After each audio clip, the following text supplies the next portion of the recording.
এইয়া থলুৱা লাই ঘৰত এনেই থকাতকৈ এনেকুৱা থলুৱা লাই খেতি কৰি ব্যৱহাৰ কৰিলে মানে বেছি উপকৃত হ'ব পাৰে ৰাইজ। ইয়াৰ পৰা বেমাৰ একো নহয়।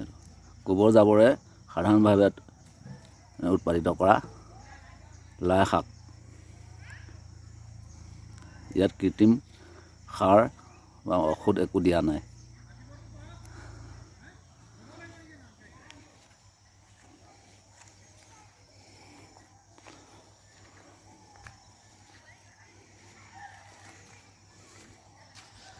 এয়া গধূলি সাজৰ কাৰণে তোলাই আছে ছোৱালীয়ে।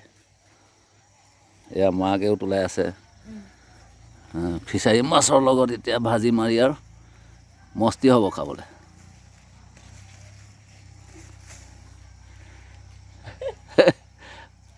আমাৰ অসমৰ ৰাইজৰ ভাল মানে একদম খাদ্য আৰু দেই। এতিয়া ফিচাৰী মাছকেইটা ধৰি ধৰি আৰু মাছো ডাঙৰ নহ'ল ইমান। মাছ আৰু যিকণহে সাৰ গোবৰ একো নিদিয়ে আৰু মাছনো ক'ৰ পৰা ডাঙৰ হয় আৰু মাছ পোহাটো আমাৰ হোৱা নাই। কি ধুনীয়া এয়া লাই শাক এয়া ছিঙি আছে আমাৰ মাইকী মানুহে ছোৱালীয়ে, দেখিছেনে বাৰু ৰাইজ? কি মস্তি